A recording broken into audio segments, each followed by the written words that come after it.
Welcome to All Things Eerie, a collection of spooky tales brought to you by the Nashville Public Library.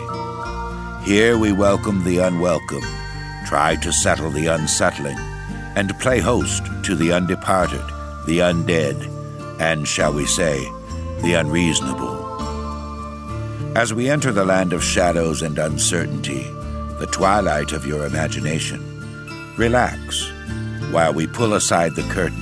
Indeed, lift the veil of the secret and unknown. And don't look around too much. It's bad for the nerves.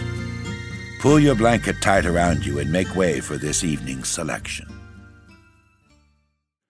Welcome back to All Things Eerie.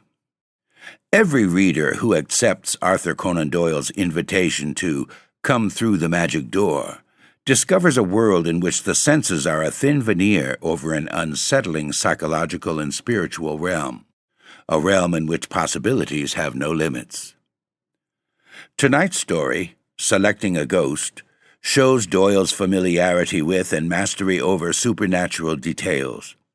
Our narrator and protagonist, a Mr. Dodd, informs us of a major shortcoming attributed to his home, Goresthorpe Grange. It has no ghost. Now follow us as we watch Mr. Dodd in his attempts to correct this fault in his living quarters by enlisting Mrs. Dodd as his accomplice in securing a ghost through one of her shady acquaintances, a Mr. Jack Brockett. And now, turn down the lights and join us for Selecting a Ghost by Sir Arthur Conan Doyle.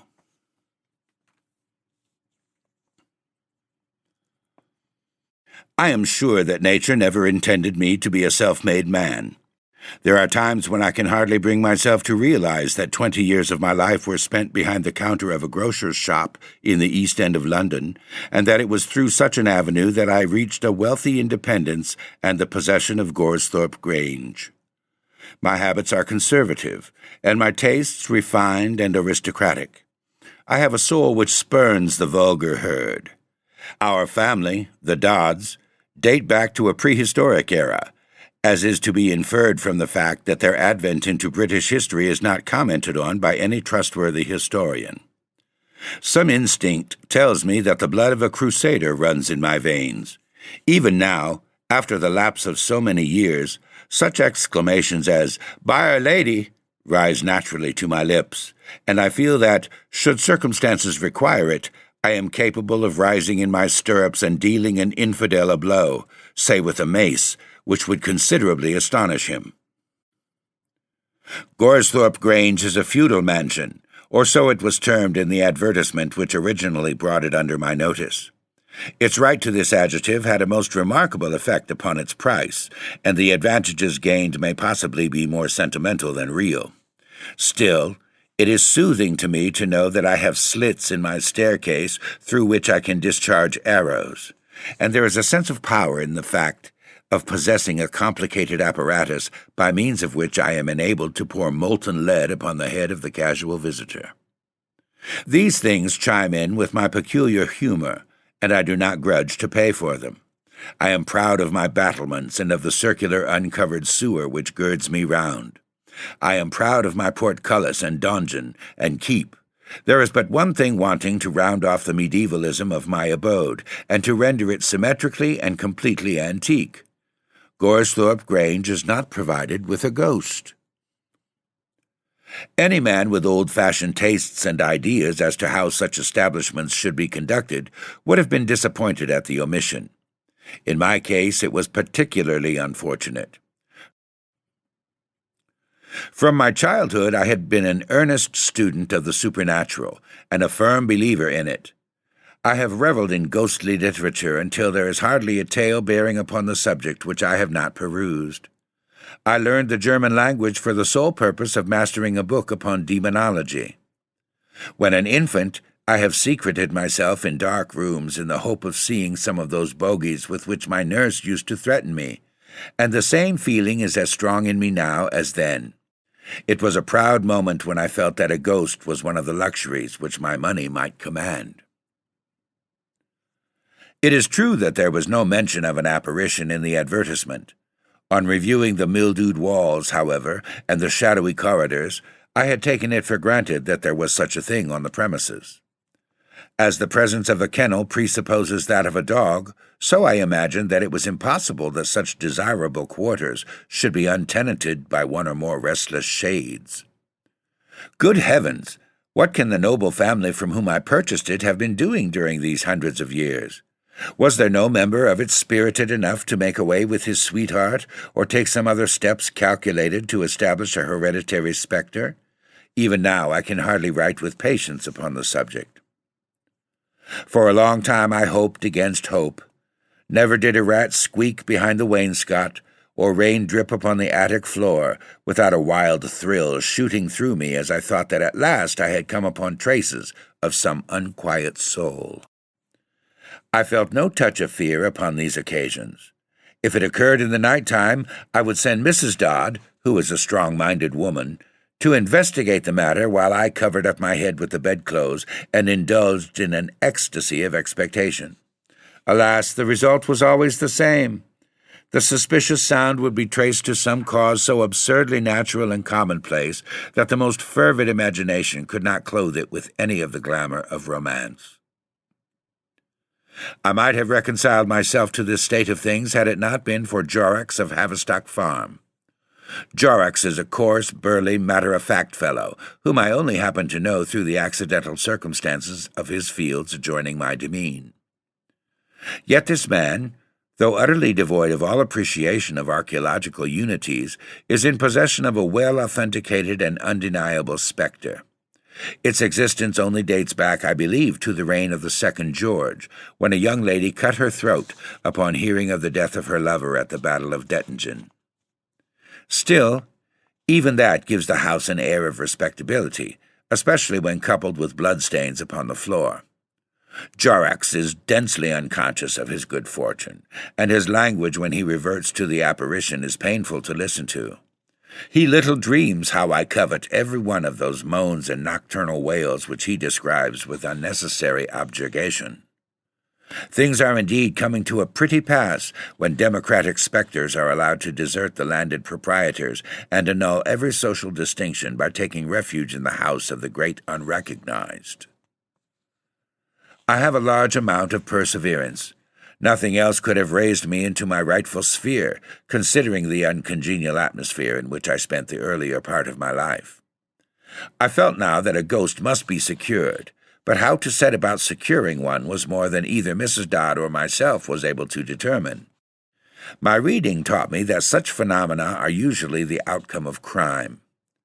What crime was to be done, then, and who was to do it? A wild idea entered my mind that Watkins, the house steward, might be prevailed upon, for a consideration, to immolate himself or someone else in the interests of the establishment. I put the matter to him in a half-jesting manner, but it did not seem to strike him in a favorable light. The other servants sympathized with him in his opinion. At least, I cannot account in any other way for their having left the house in a body the same afternoon. "My dear," Mrs. Dodd remarked to me one day after dinner as I sat moodily sipping a cup of sack — I love the good old names. "My dear, that odious ghost of Jorrocks has been gibbering again." "Let it gibber," I answered recklessly. Mrs. Dodd struck a few chords on her virginal and looked thoughtfully into the fire. "I'll tell you what it is, Argentine," she said at last, using the pet name which we usually substituted for Silas. "We must have a ghost sent down from London." "How can you be so idiotic, Matilda?" I remarked severely. "Who could get us such a thing?" "My cousin, Jack Brockett, could," she answered confidently. Now, this cousin of Matilda's was rather a sore subject between us. He was a rakish, clever young fellow who had tried his hand at many things, but wanted perseverance to exceed at any. He was at that time in chambers in London, professing to be a general agent and really living, to a great extent, upon his wits. Matilda managed so that most of our business should pass through his hands, which certainly saved me a great deal of trouble. But I found that Jack's commission was generally considerably larger than all the other items of the bill put together. It was this fact which made me feel inclined to rebel against any further negotiations with the young gentleman. "Oh, yes, he could," insisted Mrs. D., seeing the look of disapprobation upon my face. "You remember how well he managed that business about the crest." "It was only a resuscitation of the old family coat of arms, my dear," I protested. Matilda smiled in an irritating manner. "There was a resuscitation of the family portraits, too, dear," she remarked. "You must allow that Jack selected them very judiciously." I thought of the long line of faces which adorned 2 walls of my banqueting hall, from the burly Norman robber, through every graduation of casque, plume, and ruff, to the somber Chesterfieldian individual who appears to have staggered against a pillar in his agony at the return of a maiden manuscript, which he grips convulsively in his right hand. I was fain to confess that in that instance he had done his work well, and that it was only fair to give him an order, with the usual commission, for a family spectre, should such a thing be attainable. It is one of my maxims to act promptly when once my mind is made up. Noon of the next day found me ascending the spiral stone staircase which leads to Mr. Brockett's chambers, and admiring the succession of arrows and fingers upon the whitewashed wall, all indicating the direction of that gentleman's sanctum. As it happened, artificial aid of the sort were entirely unnecessary, as an animated flap dance overhead could proceed from no other quarter, though it was replaced by a deathly silence as I groped my way up the stair. The door was opened by a youth, evidently astounded at the appearance of a client, and I was ushered into the presence of my young friend, who was writing furiously in a large ledger, upside down, as I afterward discovered. After the first greetings, I plunged into business at once. "Look here, Jack," I said. "I want you to give me a spirit, if you can." "Spirits, you mean?" shouted my wife's cousin, plunging his hand into the waste-paper basket and producing a bottle with the celerity of a conjuring trick. "Let's have a drink." I held up my hand as a mute appeal against such a proceeding so early in the day, but on lowering it again, I found that I had almost involuntarily closed my fingers around the tumbler which my adviser had pressed upon me. I drank the contents hastily off, lest anyone should come in upon us and set me down as a toper. After all, there was something very amusing about the young fellow's eccentricities. "Not spirits," I explained smilingly. "An apparition, a ghost, if such a thing is to be had. I should be very willing to negotiate." "A ghost for Goresthorpe Grange?" inquired Mr. Brockett, with as much coolness as if I had asked for a drawing-room suite. "Quite so," I answered. "Easiest thing in the world," said my companion, filling up my glass again in spite of my remonstrance. "Let us see." Here he took down a large red notebook with all the letters of the alphabet in a fringe down the edge. "A ghost, you said, didn't you? That's G, gems, gimlets, gas pipes, gauntlets, guns, galleys. Ah, here we are, ghosts. Volume 9, Section 6, page 41. Excuse me." And Jack ran up a ladder and began rummaging among a pile of ledgers on a high shelf. I felt half inclined to empty my glass into the spittoon when his back was turned, but on second thoughts I disposed of it in a legitimate way. "Here it is," cried my London agent, jumping off the ladder with a crash and depositing an enormous volume of manuscript upon the table. "I have all these things tabulated, so that I may lay my hands upon them in a moment. It's all right. It's quite weak." Here he filled our glasses again. "What were we looking up again?" "Ghosts," I suggested. "Of course. Page 41. Here we are. J. H. Fowler and Sons, Dunkel Street. Suppliers of mediums to nobility and gentry. Charms sold, horoscopes cast. Nothing in your line there, I suppose?" I shook my head despondingly. "Frederick Tabb," continued my wife's cousin, "sole channel of communications between the living and the dead. Proprietor of the spirits of Byron, Kirke White, Grimaldi, Tom Cribb, and Inigo Jones. That's about the figure." "Nothing romantic enough there," I objected. "Good heavens! Fancy a ghost with a black eye and a handkerchief tied round its waist, or turning somersaults and saying, 'How are you tomorrow?' The very idea made me so warm that I emptied my glass and filled it again. "Here's another," said my companion. "Christopher McCarthy, Bi-Weekly Seances, attended by all the eminent spirits of ancient and modern times. Nativities, charms, abracadabras, messages from the dead. He might be able to help us. However, I shall have a hunt round myself tomorrow and see some of these fellows. I know their haunts, and it's odd if I can't pick up something cheap. So there's an end of business," he concluded, hurling the ledger into the corner, "and now we'll have something to drink." We had several things to drink, so many that my inventive faculties were dulled next morning, and I had some little difficulty in explaining to Mrs. Dodd why it was that I hung my boots and spectacles upon a peg along with my other garments before retiring to rest. The new hopes, excited by the confident manner in which my agent had undertaken the commission, caused me to rise superior to alcoholic reaction, and I paced about the rambling corridors and old-fashioned rooms, picturing to myself the appearance of my expected acquisition, and deciding what part of the building would harmonize best with its presence. After much consideration, I pitched upon the banqueting hall as being, on the whole, most suitable for its reception. It was a long, low room, hung round with valuable tapestry and interesting relics of the old family to whom it had belonged. Coats of mail and implements of war glimmered fitfully as the light of the fire played over them, and the wind crept under the door, moving the hangings to and fro with a ghastly rustling. At one end there was the raised dais, on which in ancient times the host and his guests used to spread their table, while a descent of a couple of steps led to the lower part of the hall, where the vassals and retainers held wassail. The floor was uncovered by any sort of carpet, but a layer of rushes had been scattered over it by my direction. In the whole room there was nothing to remind me of the 19th century, except indeed my own solid silver plate, stamped with the resuscitated family arms, which we laid out upon an oak table in the center. This, I determined, should be the haunted room, supposing my wife's cousin to succeed in his negotiation with the spirit-mongers.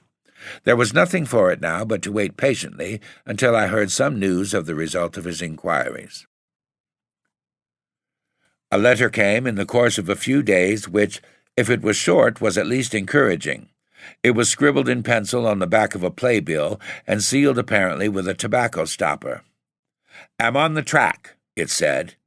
"Nothing of the sort to be had from any professional spiritualist, but picked up a fellow in a pub yesterday who says he can manage it for you. We'll send him down unless you wire to the contrary. Abrahams is his name, and he has done one or two of these jobs before." The letter wound up with some incoherent allusions to a check and was signed by my affectionate cousin, John Brockett. I need hardly say that I did not wire, but awaited the arrival of Mr. Abrahams with all impatience.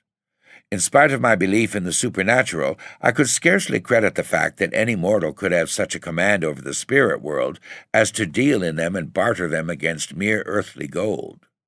Still, I had Jack's word for it that such a trade existed, and there was a gentleman with a Judaical name ready to demonstrate it by proof positive. How vulgar and commonplace Jorrocks' 18th-century ghost would appear should I succeed in securing a real medieval apparition. I almost thought that one had been sent down in advance, for as I walked round the moat that night before retiring to rest, I came upon a dark figure engaged in surveying the machinery of my portcullis and drawbridge. His start of surprise, however, and the manner in which he hurried off into the darkness, speedily convinced me of his earthly origin, and I put him down as some admirer of one of my female retainers, mourning over the muddy Hellespont which divided him from his love. Whoever he may have been, he disappeared and did not return, though I loitered about for some time in the hope of catching a glimpse of him and exercising my feudal rights upon his person. Great. Jack Brockett was as good as his word. The shades of another evening were beginning to darken round Goresthorpe Grange, when a peal at the outer bell and the sound of a fly pulling up announced the arrival of Mr. Abrahams. I hurried down to meet him, half expecting to see a choice assortment of ghosts crowding in at his rear. Instead, however, of being the sallow-faced, melancholy-eyed man that I had pictured to myself, the ghost dealer was a sturdy little podgy fellow, with a pair of wonderfully keen, sparkling eyes and a mouth which was constantly stretched in a good-humored, if somewhat artificial, grin. His sole stock in trade seemed to consist of a small leather bag jealously locked and strapped, which emitted a metallic chink upon being placed on the stone flags of the hall. "And how are you, sir?" he asked, wringing my hand with the utmost effusion. "And the missus, how is she? And all the others, how's all their health?" I intimated that we were all as well as could reasonably be expected, but Mr. Abrahams happened to catch a glimpse of Mrs. Dodd in the distance, and at once plunged at her with another string of inquiries as to her health, delivered so volubly and with such an intense earnestness that I half expected to see him terminate his cross-examination by cross-examination. Let me start with I intimated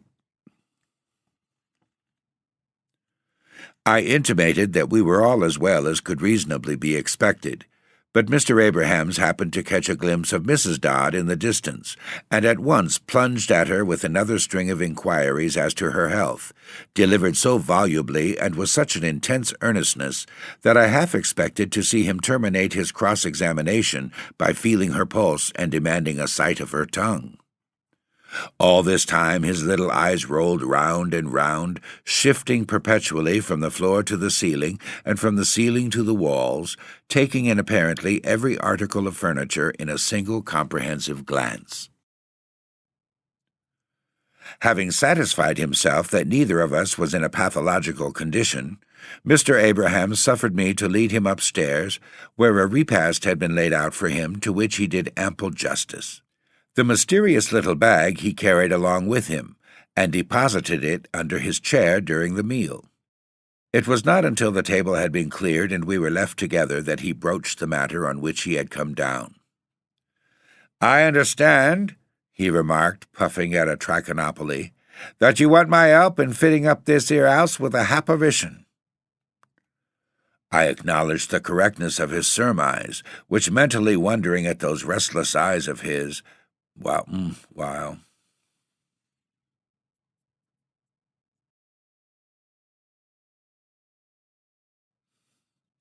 "I understand," he remarked, puffing at a trichinopoly, "that you want my help in fitting up this here house with a happarition." I acknowledged the correctness of his surmise, while mentally wondering at those restless eyes of his, which still danced about the room as if he were making an inventory of the contents. "And you won't find a better man for the job, though I says it as shouldn't," continued my companion. "What did I say to the young gent what spoke to me in the bar of the Lame Dog? 'Can you do it?' says he. 'Try me,' says I, 'me and my bag. Just try me.' I couldn't say fairer than that." My respect for Jack Brockett's business capacities began to go up very considerably. He certainly seemed to have managed the matter wonderfully well. "You don't mean to say that you carry ghosts about in bags?" I remarked with diffidence. Mr. Abrahams smiled a smile of superior knowledge. "You wait," he said. "Give me the right place and the right hour, with a little of the essence of leucoptolicus." Here he produced a small bottle from his waistcoat pocket. "And you won't find no ghost that I ain't up to. You'll see them yourself, and pick your own, and I can't say fairer than that." As all Mr. Abraham's protestations of fairness were accompanied by a cunning leer and a wink from one or other of his wicked little eyes, the impression of candor was somewhat weakened. "When you going to do it?" I asked reverentially. 10 minutes to 1 in the morning," said Mr. Abrahams with decision. "Some says midnight, but I says 10 to 1, when there ain't such a crowd, and you can pick your own ghost. And now," he continued, rising to his feet, "suppose you trot me round the premises and let me see where you wants it. For there's some places as attracts 'em, as some as they won't hear of, not if there was no other place in the world. Mr. Abrahams inspected our corridors and chambers with a most critical and observant eye, fingering the old tapestry with the air of a connoisseur, and remarking in an undertone that it would, quote, match uncommon nice, unquote. It was not until he reached the banqueting hall, however, which I had myself picked out, that his admiration reached the pitch of enthusiasm. "Here's the place," he shouted, dancing, bag in hand, round the table on which my plate was lying, and looking not unlike some quaint little goblin himself. "Here's the place. We won't get nothing to beat this. A fine room, noble, solid, none of your electroplate trash. That's the way as things ought to be done, sir. Plenty of room for him to glide here. Send up some brandy and the box of weeds. I'll sit here by the fire and do the preliminaries, which is more trouble than you'd think. For them ghosts carries on hawful at times, before they finds out who they've got to deal with. If you wait in the room, they'd tear you to pieces as like as not. You leave me here to tackle them, and at 12:30 come in, and I bet they'll be quiet enough by then." Mr. Abraham's request struck me as a reasonable one, so I left him with his feet upon the mantelpiece and his chair in front of the fire, fortifying himself with stimulants against his refractory visitors. From the room beneath, in which I sat with Mrs. Dodd, I could hear that after sitting for some time he rose up and paced about the hall with quiet, impatient steps. We then heard him try the lock of the door, and afterward drag some heavy article of furniture in the direction of the window, on which apparently he mounted, for I heard the creaking of the rusty hinges of the diamond panel casement folding backward, and I knew it to be situated several feet above the little man's reach. Mrs. Dodd says that she could distinguish his voice speaking in low and rapid whispers after this, but that may have been her imagination. I confess that I began to feel more impressed than I had deemed it possible to be. There was something awesome in the thought of the solitary mortal standing by the open window and summoning in from gloom outside the spirits of the netherworld. It was with a trepidation which I could hardly disguise from Matilda that I observed that the clock was pointing to 12:30, and that the time had come for me to share the vigil of my visitor. He was sitting in his old position when I entered, and there were no signs of the mysterious movements which I had overheard, though his chubby face was flushed as with recent exertion. "Are you succeeding all right?" I asked as I came in, putting on as careless an air as possible, but glancing involuntarily round the room to see if we were alone. "Only your help is needed to complete the matter," said Mr. Abrahams in a solemn voice. "You shall sit by me and partake of the essence of leucoptolicus, which removes the scales from our earthly eyes. Whatever you may chance to see, speak not and make no movement, lest you break the spell." His manner was subdued, and his usual Cockney vulgarity had entirely disappeared. I took the chair which he indicated, and awaited the result. My companion cleared the rushes from the floor in our neighborhood, and, going down upon his hands and knees, described a half-circle with chalk, which enclosed the fireplace and our cells. Round the edge of this half-circle he drew several hieroglyphics, not unlike the signs of the zodiac. He then stood up and uttered a long invocation, delivered so rapidly that it sounded like a single gigantic word in some uncouth guttural language. Having finished this prayer, if prayer it was, he pulled out the small bottle which he had produced before and poured a couple of teaspoonfuls of clear, transparent fluid into a vial, which he handed to me with the intimation that I should drink it. The liquid had a faintly sweet odor, not unlike the aroma of certain sorts of apples. I hesitated a moment before applying it to my lips, but an impatient gesture from my companion overcame my scruples, and I tossed it off.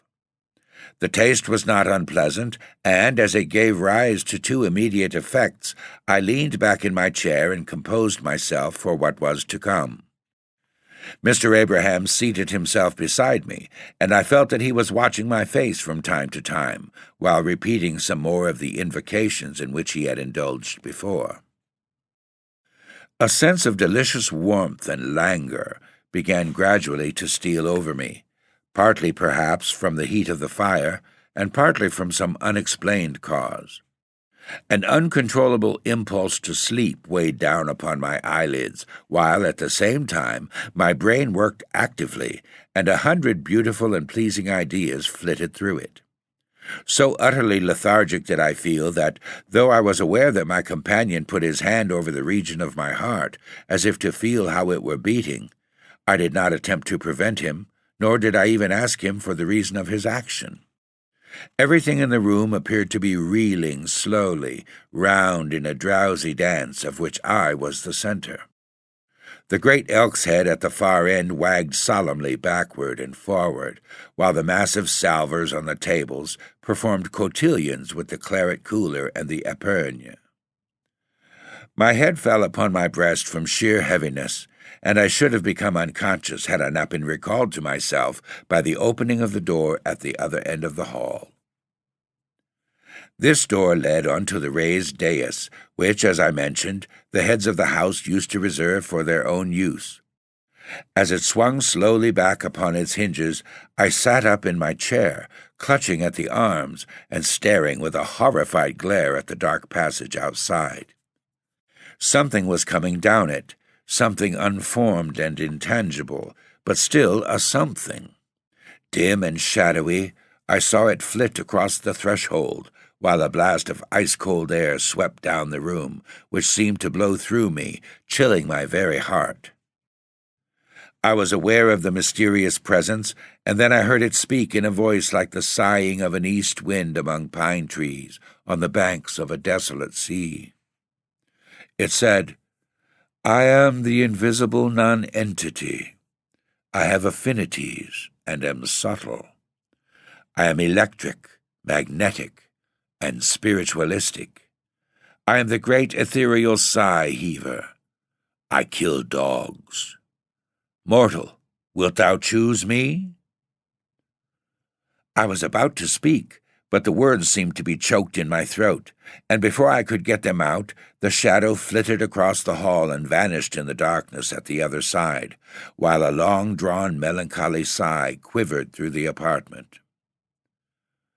I turned my eyes toward the door once more, and beheld, to my astonishment, a very small old woman who hobbled along the corridor and into the hall.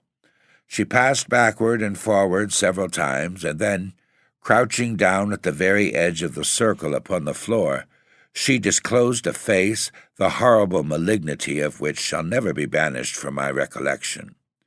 Every foul passion appeared to have left its mark upon that hideous countenance. "Ha ha!" she screamed, holding out her wizened hands like the talons of an unclean bird. "You see what I am? I am the fiendish old woman. I wear snuff-colored silks. My curse descends on people. Sir Walter was partial to me. Shall I be thine, mortal?" I endeavored to shake my head in horror, on which she aimed a blow at me with her crutch and vanished with an eldritch scream. By this time my eyes turned naturally toward the open door, and I was hardly surprised to see a man walk in of tall and noble stature. His face was deadly pale, but was surmounted by a fringe of dark hair which fell in ringlets down his back. A short, pointed beard covered his chin. He was dressed in loose-fitting clothes, made apparently of yellow satin, and a large white ruff surrounded his neck. He paced across the room with slow and majestic strides. When turning, he addressed me in a sweet, exquisitely modulated voice. "I am the Cavalier," he remarked. "I pierce and am pierced. Here is my rapier. I clink steel. This is a blood-stain over my heart. I can emit hollow groans. I am patronized by many old conservative families. I am the original manor house apparition. I work alone or in company with shrieking damsels." He bent his head courteously, as though awaiting my reply, but the same choking sensation prevented me from speaking, and with a deep bow, he disappeared. He had hardly gone before a feeling of intense horror stole over me, and I was aware of the presence of a ghastly creature in the room of dim outlines and uncertain proportions.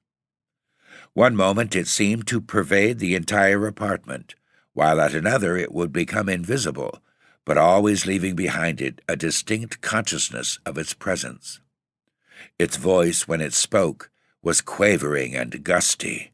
It said, "I am the lever of footsteps and the spiller of gouts of blood. I tramp upon corridors. Charles Dickens has alluded to me. I make strange and disagreeable noises.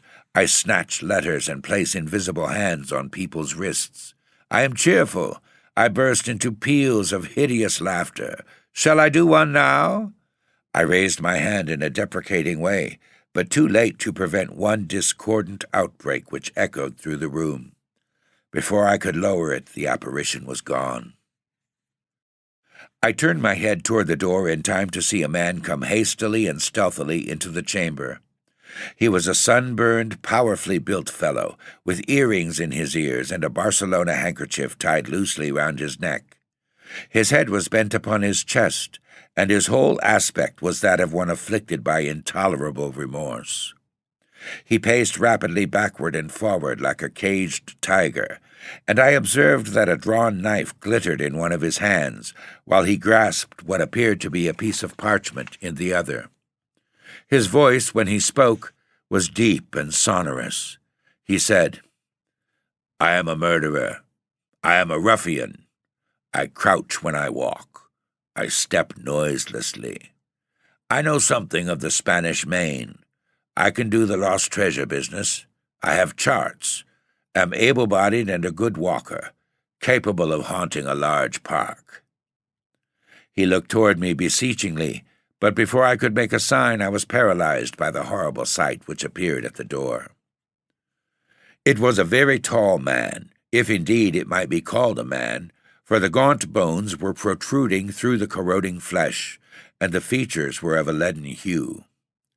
A winding sheet was wrapped round the figure and formed a hood over the head, from under the shadow of which two fiendish eyes, deep set in their grisly sockets, blazed and sparkled like red-hot coals. The lower jaw had fallen upon the breast, disclosing a withered, shriveled tongue and two lines of black and jagged fangs. I shuddered and drew back at this fearful apparition as it advanced to the edge of the circle. "I am the American blood-curdler," it said in a voice which seemed to come in a hollow murmur from the earth beneath it. "None other is genuine. I am the embodiment of Edgar Allan Poe. I am circumstantial and horrible. I am a low-caste spirit-subduing spectre. Observe my blood and my bones. I am grisly and nauseous. No depending on artificial aid. Work with grave clothes, a coffin lid, and a galvanic battery. Turn hair white in a night." The creature stretched out its fleshless arms to me as if in entreaty, but I shook my head, and it vanished, leaving a low, sickening, repulsive odor behind it. I sank back in my chair, so overcome by terror and disgust that I would have very willingly resigned myself to dispensing with a ghost altogether, could I have been sure that this was the last of the hideous procession. A faint sound of rustling garments warned me that it was not so. I looked up and beheld a white figure emerging from the corridor into the light. As it stepped across the threshold, I saw that it was that of a young and beautiful woman, dressed in the fashion of a bygone day. Her hands were clasped in front of her, and her pale, proud face bore traces of passion and of suffering. She crossed the hall with a gentle sound, like the rustling of autumn leaves, and then, turning her lovely and unutterably sad eyes upon me, she said, "I am the plaintive and sentimental, the beautiful and ill-used. I have been forsaken and betrayed. I shriek in the night-time and glide down passages. My antecedents are highly respectable and generally aristocratic. My tastes are aesthetic. Old oak furniture like this would do, with a few more coats of mail and plenty of tapestry. Will you not take me?" Her voice died away in a beautiful cadence as she concluded, and she held out her hands as if in supplication. I am always sensitive to female influences. Beside, what would Jorrocks' ghost be to this? Could anything be in better taste? Would I not be exposing myself to the chance of injuring my nervous system by interviews with such creatures as my last visitor, unless I decided at once? She gave me a seraphic smile as if she knew what was passing in my mind. That smile settled the matter. "She will do," I cried. "I choose this one."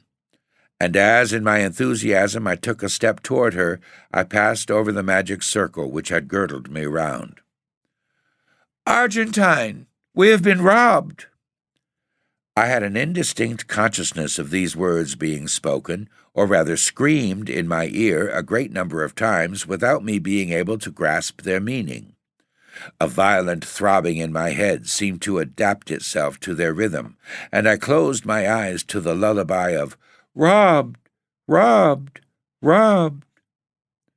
A vigorous shake caused me to open them again, however, and the sight of Mrs. Dodd in the scantiest of costumes and most furious of tempers was sufficiently impressive to recall all my scattered thoughts, and make me realize that I was lying on my back on the floor, with my head among the ashes which had fallen from last night's fire, and a small glass phial in my hand. I staggered to my feet, but felt so weak and giddy that I was compelled to fall back into a chair. As my brain became clearer, stimulated by the exclamations of Matilda, I began gradually to recollect the events of the night. There was the door through which my supernatural visitors had filed. There was the circle of chalk with the hieroglyphics around the edge. There was the cigar box and brandy bottle which had been honored by the attentions of Mr. Abrahams. But the seer himself? Where was he? And what was this open window with a rope running out of it? And where, oh where, was the pride of Goresthorpe Grange, the glorious plate which was to have been the delectation of generations of Dodds? And why was Mrs. Dodd standing in the grey light of dawn, wringing her hands and repeating her monotonous refrain? It was only very gradually that my misty brain took these things in and grasped the connections between them. Reader, I have never seen Mr. Abrahams since, and have never seen the plate stamped with the resuscitated family crest. Hardest of all, I have never caught a glimpse of the melancholy spectre with the trailing garments, nor do I expect that I ever shall.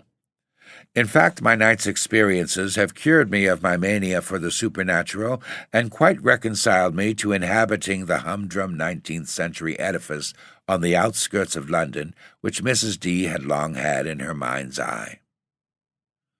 As to the explanation of all that occurred, that is a matter which is open to several surmises. That Mr. Abrahams, the ghost hunter, was identical with Jemmy Wilson, alias the Nottingham Crackster, is considered more than probable at Scotland Yard, and certainly the description of that remarkable burglar tallied very well with the appearance of my visitor. The small bag which I have described was picked up in a neighboring field next day and found to contain a choice assortment of jemmies and centre bits. Footmarks deeply imprinted in the mud on either side of the moat showed that an accomplice from below had received the sack of precious metals which had been let down through the open window. No doubt the pair of scoundrels, while looking round for a job, had overheard Jack Brockett's indiscreet inquiries, and had promptly availed themselves of the tempting opening. And now as to my less substantial visitors, and the curious, grotesque vision which I had enjoyed. Am I to lay it down to any real power over occult matters possessed by my Nottingham friend? For a long time I was doubtful upon the point, and eventually endeavored to solve it by consulting a well-known analyst and medical man, sending him the drops of the so-called essence of Leucoptolicus which remained in my phial. I append the letter which I received from him, only too happy to have the opportunity of winding up my little narrative by the weighty words of a man of learning. Arundel Street. Dear Sir, your very singular case has interested me extremely. The bottle which you sent contained a strong solution of chloral, and the quantity which you describe yourself as having swallowed must have amounted to at least 80 grains of the pure hydrate. This would, of course, have rendered you to a partial state of insensibility, gradually going on to a complete coma. In this semi-conscious state of chloralism, it is not unusual for circumstantial and bizarre visions to present themselves, more especially to individuals unaccustomed to the use of the drug. You tell me in your note that your mind was saturated with ghostly literature, and that you had long taken a morbid interest in classifying and recalling the various forms in which apparitions have been said to appear. You must also remember that you were expecting to see something of that very nature, and that your nervous system was worked up to an unnatural state of tension. Under the circumstances, I think that, far from the sequel being an astonishing one, it would have been very surprising indeed to anyone versed in narcotics had you not experienced some such effects. I remain, dear sir, sincerely yours, T.E. Stube, M.D.